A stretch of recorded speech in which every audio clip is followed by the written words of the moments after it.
welcome back to the Venus Report podcast. I'm Kate. I am an embodiment artist. And I am Liz. I am a content producer and practicing herbalist focused on seasonality, and this is Astrology Unhinged.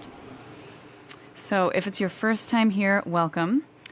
Liz and I are sisters, and we've been fascinated by astrology since we were young. We now live by the wisdom of astrology every day, and we really want to share what we've learned with you all. We are firm believers that astrology can truly help anyone who is open to it and open to self-actualization and discovery. We are here to give you approachable and actionable takes on it. If you enjoy our conversations, please feel free to like and subscribe to the channel, comment, engage with us. Be sure to check out the show notes because we will put timestamps in there if it's applicable to the episode, astrology resources, and links to our work. Cool. Yeah. So today we're talking short, to the point conversation about Virgo season and maybe some Venus retrograde stuff that's come up for us personally. As you can see, we've got new backdrop. Just wanted to shout it out. It's like the most amazing backdrop for Venus and seasonality. It's just like made for me. So I'm really excited about it. But yeah, this is going to be super casual. I want to touch on Venus retrograde, Mercury retrograde, Virgo season. I have Mars Virgo, Chiron Virgo. Kate, do you have any Virgo? I don't think you do. I don't have any Virgo. No, Yeah, you don't have any. No, I don't have any Virgo. What does Virgo rule in your chart? Virgo rules my 9th house. Yes. Mm-hmm. Okay. Travel, culture, wisdom. That's interesting. Organizing. I'll just say, organizing all of that information is totally how I approach my wisdom traditions and what I'm learning in astrology, but also other modalities.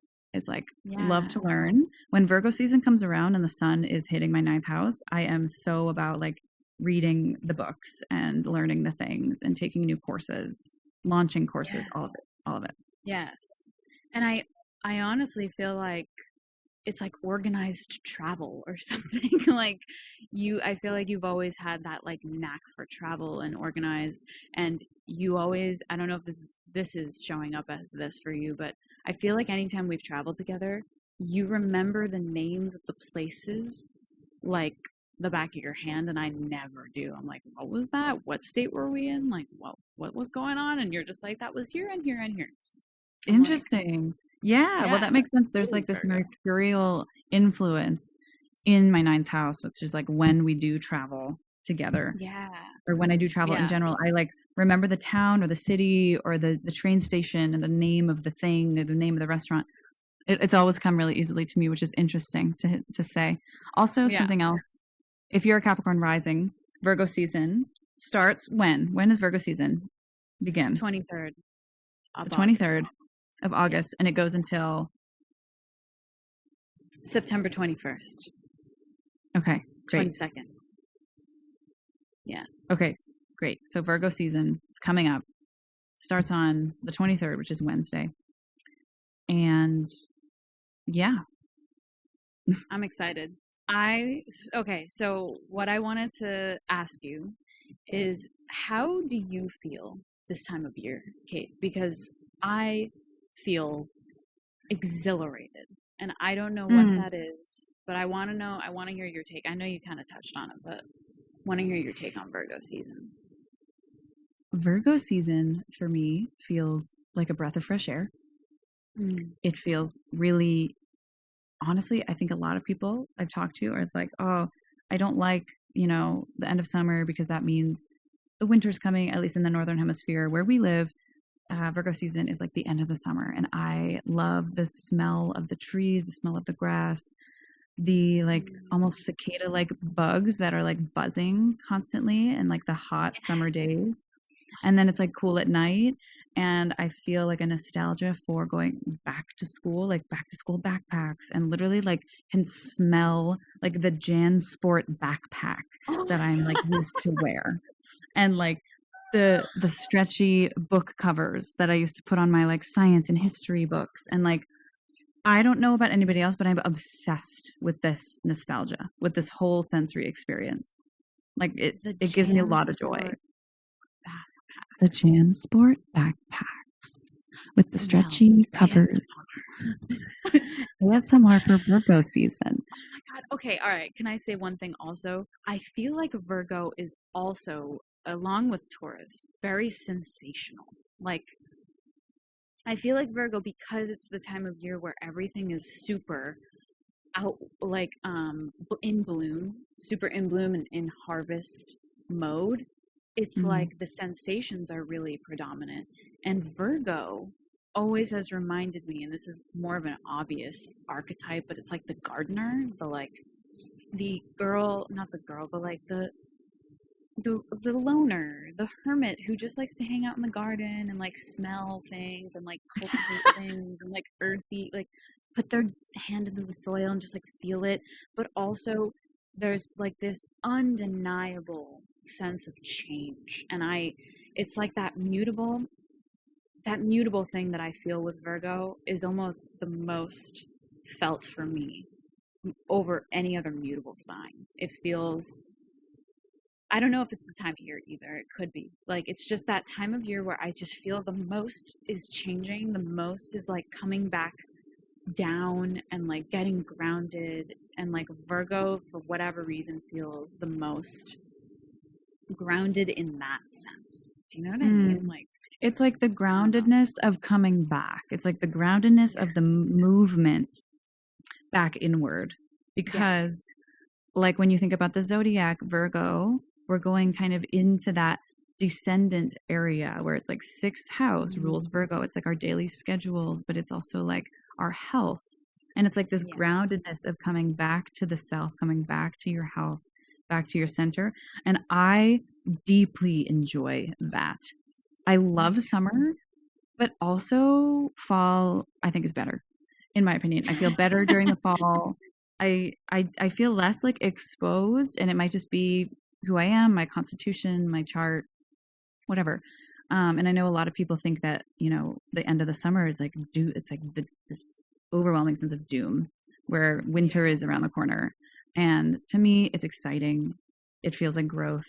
It feels like new ideas can be like implanted, like in the psyche, but also in your life.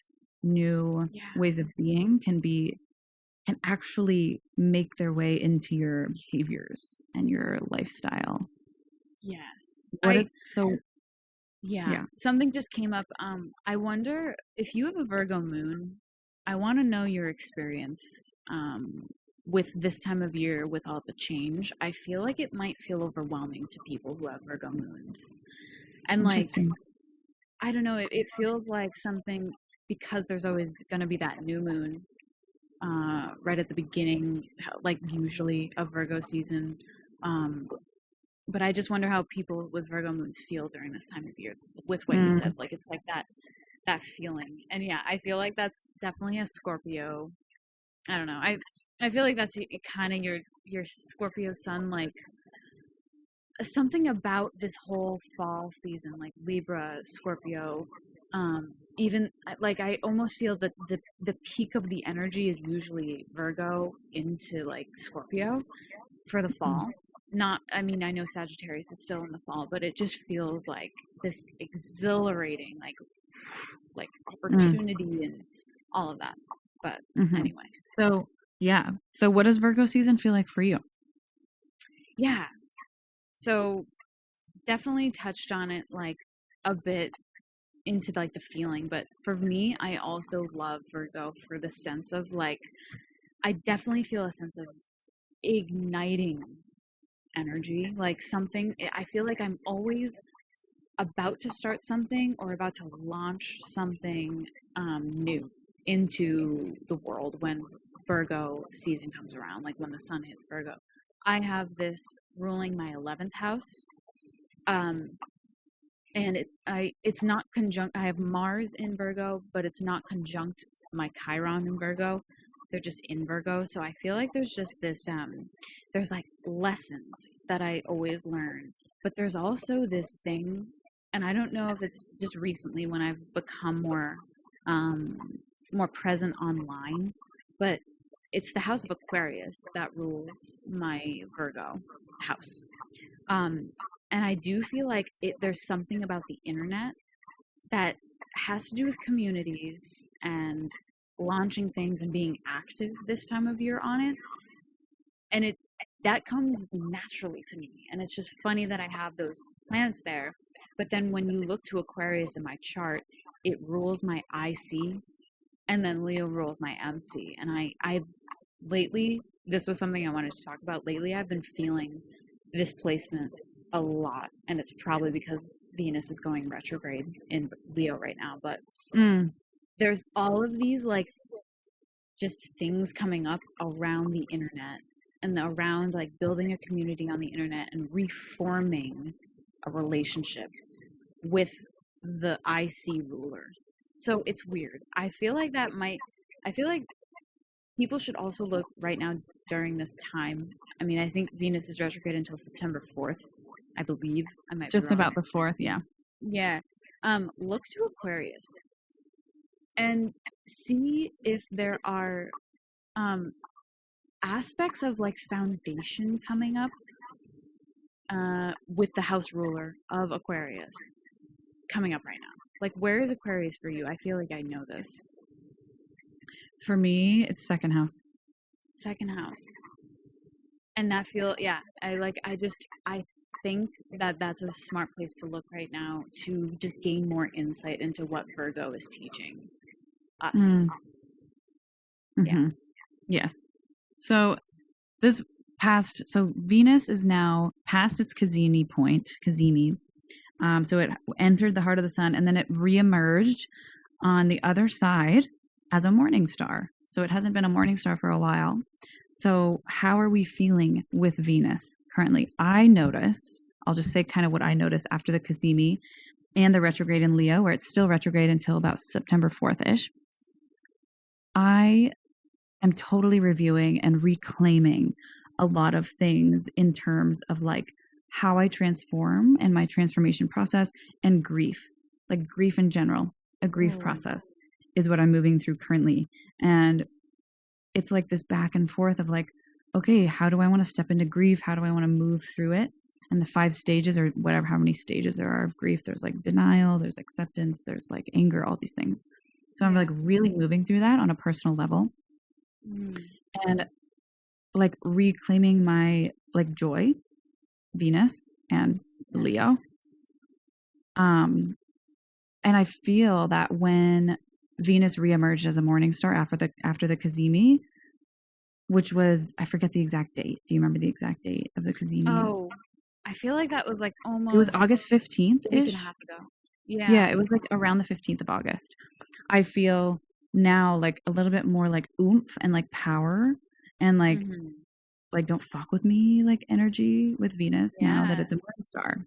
So how do you feel about, like, after, in the kind of the middle of this retrograde, kind of moving towards the end of it, how do you feel with your Leo Venus stuff? Yeah. Okay, so I personally had so much ego death happening during this time. We talked about this on the side. Yeah, and I don't know if there's influence from Pluto right now, because Pluto's, like, hanging out right at the anaretic degree of Capricorn, but also was in Aquarius. I don't remember if it was in Aquarius when Venus started to go retrograde, but I feel like there's, like, this digging up of, like, the ego things that I've been living in my whole life. And this I find very Venusian, because yes, Venus deals with, I guess, more like of the tangible material things that we can grasp from life, as in love, material things, beauty. It's all about, like, the look and aesthetic. It's very real, Venus. But there also are aspects to Venus that I think start in the material and are rooted in the psychological. Because where do our desires come from? Why do we find that a certain habit or a certain personality thing is more desirable than something else. Why? You know what I mean? It's like, where does all of that come from? And to me, it feels like those psychological roots are being like clipped and like formatted in my brain and in my just experience. So like recently, more I guess real. It's like I've always had these certain habits with the way that I like behave and speak, and I feel like it comes out in relationships. And there are certain things about the way that that goes that I've never noticed sounds like a certain way or can come off a certain way. And I'm me, so like I don't see how it is from the outside, and that has been a huge theme. So things, but all of it is very much relational. It's very like how I relate to others, how I relate even to a bigger group has also come up. And it's very much like getting used to a new way of relating is what I'm finding with this Venus retrograde. And I do feel like there is this, I guess, tone with Leo ruling my MC. Things feel very exposed, uncomfortable, out there. It feels like and imagine what that can do to an ego who's a little bit closed off in things I'm talking about specifically. Like the ego death has happened with those things that I've been closed off about.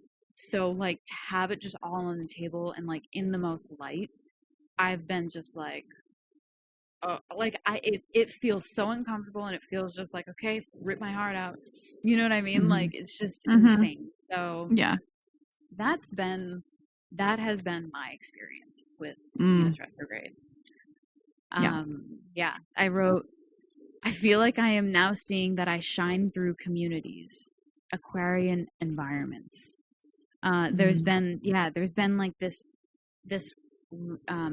redefining of my relationship with Aquarian environments, and with that I just predominantly see it being the internet and communities on the internet, and even in communities that are like for certain who represent certain like not causes but like things like that have also come up into my like feed or whatever. And yeah, currently my business, Essence Presents, I'm rebranding. I'm doing like a new look. I'm literally like it's like Plutonian, the vibe that I'm doing with my website right now. I'm just like digging it all up and like redecoring it and like re-beautifying it, but also expanding the services that I'm offering to reach more people, which feels very Aquarian to me. And meeting people where they're at, which is like also Aquarian. Yeah, so that's kind of what I wrote for that. But it's huge. Also, something I wanted to mention was on the exact day of the Venus Cazimi in my 8th house, I received money that I had no idea existed. And it was like a big sum of money. It was insane. So I was like, okay, well, 8th house, right, has to do a lot with like other people's money and taxes. And also like, it's just like the deep, dark places that, you know, some people are really comfortable with, other people aren't. Like it can be intimacy, all these things. So on the exact like moment of the Cazimi where the sun and Venus came together in my 8th house, I received this text. Was it and actually? it was like you have these bonds that you have to cash in. They're like fully mature. It was the exact day. I didn't look at the exact time, but I was like, whoa, this is wild. So if you're a Capricorn rising and you had a similar experience, love to hear astrology in real time working. It's magic. So yeah, these stories are just like so important. I feel like I want to go more into those in future episodes of like real-time stories of what has happened from past transits. Great. So what do we've got? We have coming up, we've got Mercury retrograde in Virgo for the whole season. So all of Virgo season, Mercury will be in retrograde. Do it throughout the whole time the sun is in Virgo. So it's a long retrograde this time. So I'll just give my little insight. I would say, like, there's no need to do anything drastic when it comes to mercurial things like communication, planning a trip, planning anything. Like, this is a time for reclaiming and reviewing, like, what you already know, wherever Virgo is in your chart, what you already know in terms of that area of your life. Like, what do you already know? What is, like, the foundational aspects? What are the foundational aspects of your Virgo ruled house? And reviewing those things throughout Virgo season is going to make you be able to move through this next half of the year with more confidence and more clarity and just more, like, straightforward, like, okay, I can really expand now. Yes. That's what that feels like for me. And then we have just, like, near future, we have a sun opposing Saturn on Sunday, which will feel a little restricting. But that's kind of what I know about the future this week. And so Mercury, I also find it very symbolic that Venus just went retrograde, a very personality defining, very personal planet. And now Mercury, the other one of the other personal planets, is going retrograde again. So there is this push naturally with ease to just kind of take a back seat in things that are maybe propelling forward right now, that maybe it's certain things that don't feel like they should. I would encourage to maybe take a step back and kind of just reevaluate, but also just think it over. Mercury is all about thinking, messaging, writing. I would say, like, I would encourage that to be even a practice if that's something that you think would help right now. I know that for me, I'm really leaning into the desire to write more. I've kind of fallen off that train recently, but it's always been a really good tool for me with meditation, like combined with meditation, and just writing out everything that feels maybe like it has no other outlet, and or feels like it just needs to be seen in writing to really understand it more. That's something that always comes up for me during Mercury retrogrades.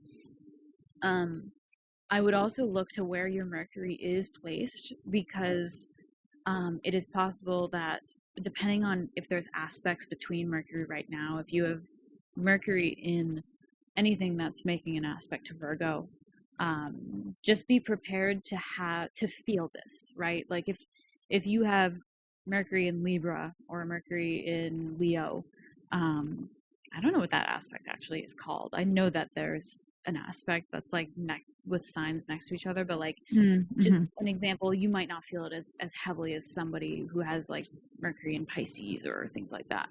But yeah, I think that's really all I had to say about that. We've got a full moon in Pisces coming up, so we'll be like being able to be feeling the depths of the things. Yes. That's like in a couple weeks.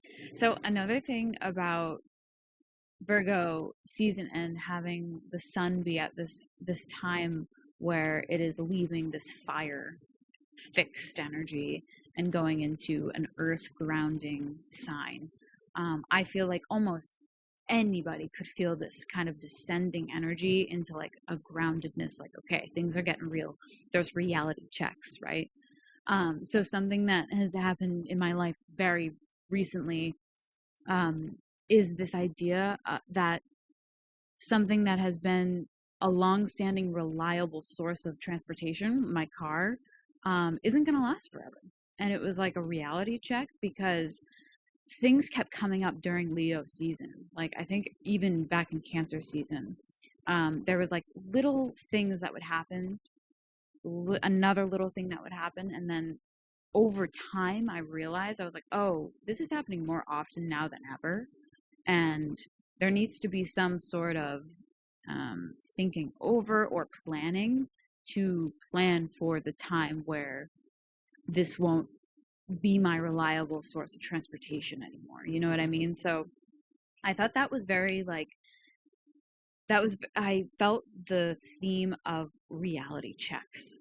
And I feel like if you even just take that word and apply it to your life right now, like where are you seeing reality checks right now? Is it in areas like your day-to-day environments, or is it in areas that are more like blind spot? Because I felt this blind spot kind of thing all during Leo season in this area. And then all of a sudden it's like, we're at the end of Leo, entering Virgo, and now it's just like, whoa, reality is hitting.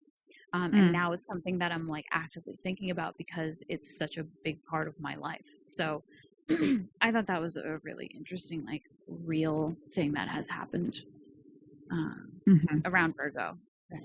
Another thing about Virgo season, symbolically with seasonal wellness in mind and seasonality, is this time is the beginning of the end. And when you think about the cycles in that way, winter is the end, right? It is the elder, the thing that is towards the dawn of awakening, which is Aries and babies and big bangs, things like that, being birthed into reality. So when you think about Virgo and where it sits in terms of the circle and where it sits in terms of the time of year, we are at the beginning of the end. And I know that that saying and that phrase resonates really hard with me right now. I can definitely feel that. And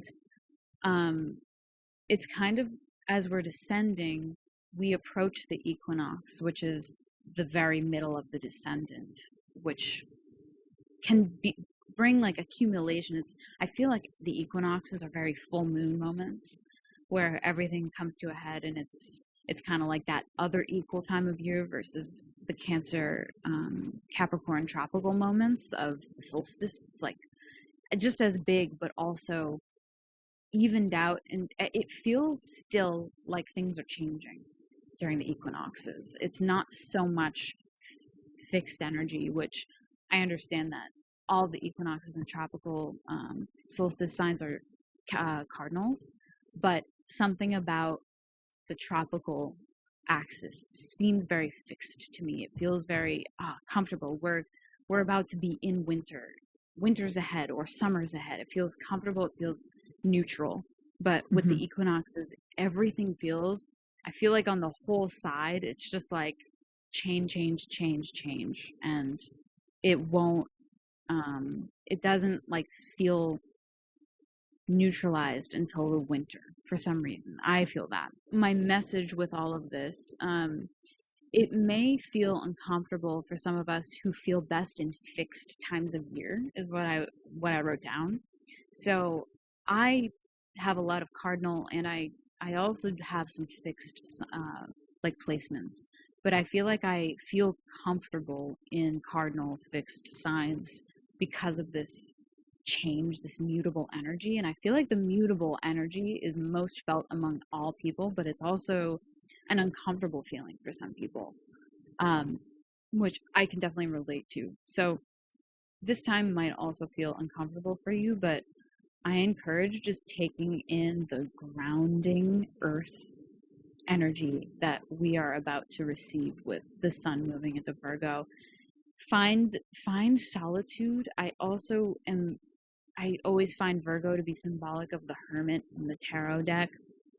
There's something about like being alone and finding solitude in times of like great change and great movement towards newness that feels really fulfilling. So that's what I encourage with that. So the other thing about Virgo is that it is a mutable earth sign, and mutable in the modalities, there's 3 different modalities in astrology. There's fixed, mutable, and cardinal. Mutable in and of itself is not, to me, it's not grounding. So I feel like there's kind of a dichotomy at play in Virgo season where it's like the earth sign, so it's supposed to be very grounded feeling and steady, not moving. Yeah, it's supposed to feel very fixed. That's why in Taurus season, it does feel so grounding. With Virgo, it's kind of a dichotomy because Earth is grounded, but the actual modality of the sign is mutable and it's changeable. So with Virgo, there's this really unique, ungrounded energy because it's moving from Leo, from the fire, from fixed fire, to like we're comfortable in the passion, we're comfortable in the movement and the fire of it all, and comfortable in like maybe that anger energy, not anger all the time, but the energy of anger. And then moving into Virgo season, there's this like gaze downward at the ground, but we're still in this like changeable state where we're not on the ground, whereas in Taurus we would be on the ground. In Virgo we're like gazing to the ground, but we're like still kind of up here, changing like our perspective and our modes. So with Virgo season, that's why it can spark a little bit of anxiety in the nervous system. So you can start to feel like, okay, things are changing, and it feels like anxious, like mutable can be anxious. And in each season, so say summer, winter, fall, spring, there are all three modalities, if that makes sense. And it all is always in order of cardinal, fixed, and mutable. It correlates to the beginning of a season, the sustained middle of a season, and the end of a season. Where cardinal is the initiatory beginning of a season, fixed is the middle part of the season where things are sustained in one seasonal progression or just like one season.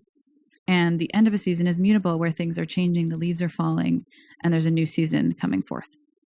Yes. So that can be applied to a lot of things. So when you think about Virgo season, it's the end of summer and the beginning of fall in the northern hemisphere. In the southern hemisphere, it's the end of winter and the beginning of spring. So what in your life right now are you ending, and what feels changeable and like you're moving into a new way of being, and allow yourself to step into that. Whatever practices get you really grounded in your body. Virgo rules the body. I mean, it's the house of the body and your health. So really good too during this Virgo season and this whole Mercury retrograde to like review how you relate to your body, how you relate to your health, and take actions on those. So moving into the second half of the year, you're going to be able to really expand during these eclipses that we have coming up. So we will see you guys in a couple weeks, and comment below if you have any questions. We will answer. We'll do our best to answer. Yes, and if you have any topic ideas also, definitely mention. We are wanting to make these conversations a little bit more rounded around what we do, and kind of incorporating just our lifestyle also into it. So if you guys are interested in knowing more about kind of what we do, but also how it relates to astrology and our charts, and how you can gain insight on your career path or just your path in general in your chart, comment below what you would be interested in. Cool. We'll see you guys next time. Guys.